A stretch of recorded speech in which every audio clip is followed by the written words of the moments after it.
The Honourable David Cunliffe. Speaker, I'd like to join with the member who's just resumed his seat and welcome this opportunity, quite a rare opportunity, to take the House's time to note the report of the Reserve Bank, the Financial Stability Report, and indeed the report of the Finance and Expenditure Committee. There's several reasons for doing that, sir. The first is, of course, that the public normally sees this House in full debate, whether it's question time or the general debate or members' bills as earlier tonight, and they don't often see the opportunity for the House in its less combative moments. And in select committees, that's where a lot of the work goes on in the background, and a lot of the times that we join together to tease out evidence that's presented to the committees. And this report from the FEC tonight is really interesting because it is 100% consensus.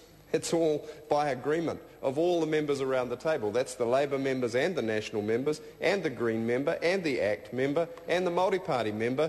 We all reached consensus on what we thought of the material in this report around financial stability because it's, as the previous speaker said, it's important, it affects our whole country and it affects us for the longer term. And that brings me to the second point, which is, isn't it important and isn't it good that we have an independent central bank which draws upon the evidence and presents in an apolitical way to a select committee and to the public and to the banking system so that we can get that view of, if you like, the technicians in the trade, what the data is saying, and take the politics out of it. So that's helpful.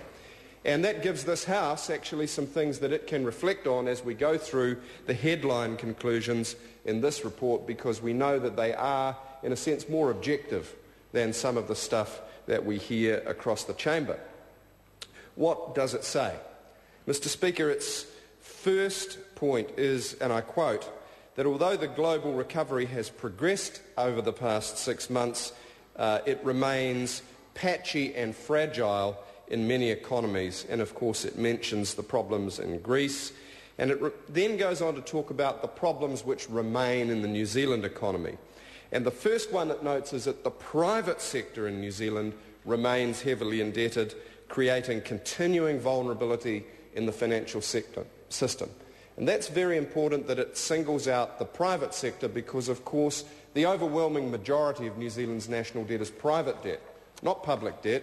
This is not a matter of the government spending willy-nilly beyond its means. It's actually New Zealanders who have principally borrowed on international markets through the banking system to invest in their home mortgages. Over the last few years, it has been a national pastime, a sort of sport in Auckland at least, where people grab the property pages of the newspaper and they discover how successful they've been at bidding up each other's house prices and feeling richer as a result, and then they go out and spend a bit of it and rack up some credit card debt. Net result, sir, New Zealand's got more indebted to overseas lenders, and secondly, that the capital that brought into New Zealand has flowed to the housing sector and not to productive businesses.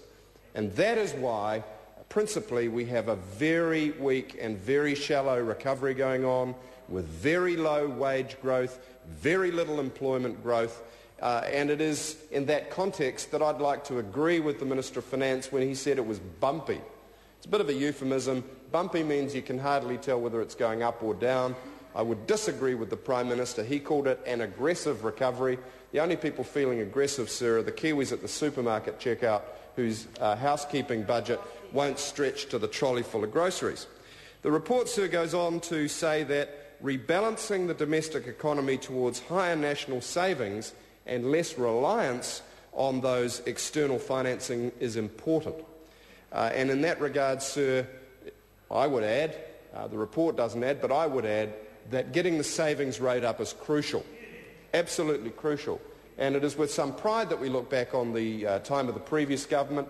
We look at the introduction of KiwiSaver, which was in all of our history the biggest and most successful savings plan, and it is with regret that we note that the current government has cut by a half the contribution level and the employer subsidy for that scheme, and that's left not only New Zealanders worse off because they haven't got as rich a savings vehicle, but it's depleted the rate of saving increase that was coming from KiwiSaver. We note, sir, again with regret that in Budget 2009 the government's principal action was to defer pre-funding New Zealand's superannuation. And that, sir, is important because it was another principal tool for lifting our aggregate national savings rate. And by deferring pre-funding, sir, we have reduced the inflow of funds into our largest collective savings vehicle, and we did so at a time when the markets were down, and we've therefore missed out on some of the capital gain, surprisingly enough, as the markets have recovered, but the super fund was short of that additional capital that would have assisted it. Sir, what is coming through from the report here is that there is a lack of, I'll put it more charitably, a need for a comprehensive economic plan to address the structural imbalance. And sir, if listeners out there don't believe me, perhaps we could quote the words of the Governor of the Reserve Bank, that independent authority that testified to the committee, and I quote as follows: "Despite the improvement in the current account deficit, people have imported less because they've been poorer in the recession, the Governor stressed that the structural imbalances in the economy require continued attention.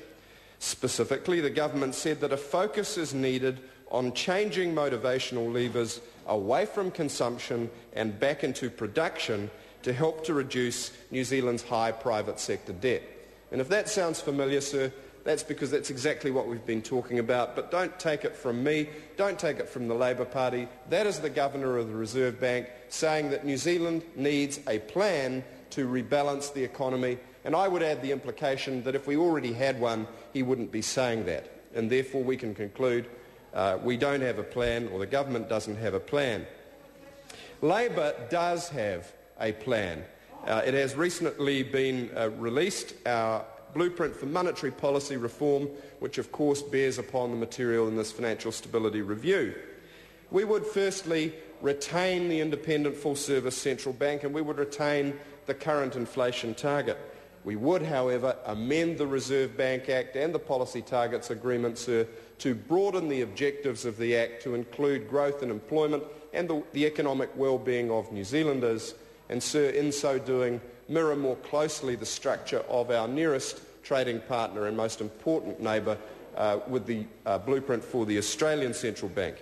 Secondly, sir, we would explicitly recognise what this report refers to in terms of the Basel Committee on Financial Reform and the G20 movement, sir, in explicitly recognising the role of the new core assets ratio that is strengthening the balance sheets of our banking system, and to recognise the counter-cyclical role of what they call macro-prudential policy, that kind of stuff, in the Reserve Bank Act itself. And it's a surprise to us, sir, that the government has not itself, thank you, sir, moved in that direction.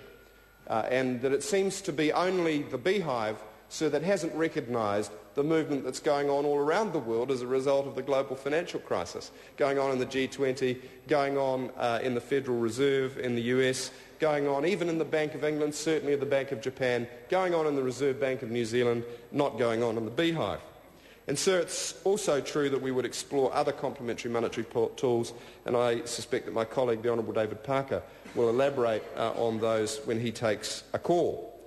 Sir, I do think it's important that we reflect, finally, upon the record of the previous government around fiscal responsibility. You know, we hear every day from the Minister of Finance in question time some mirage that somehow the previous government was imprudent. And, sir, that is, yes, reckless, my colleague says, and I ask him how that squares with the fact that under Labour, gross debt was cut in half, net debt was cut to zero, and the incoming government inherited net debt of only 5% of GDP. Only 5% of GDP. Sir, it is now over 20%, I recall. Over 20%. This government has taken it in the wrong direction, just as they did last time they were in government. And, sir, as I've already mentioned, they have put off pre-funding superannuation, sir, putting an additional cost on our children. That is not fiscally responsible. It is not fair to the next generation.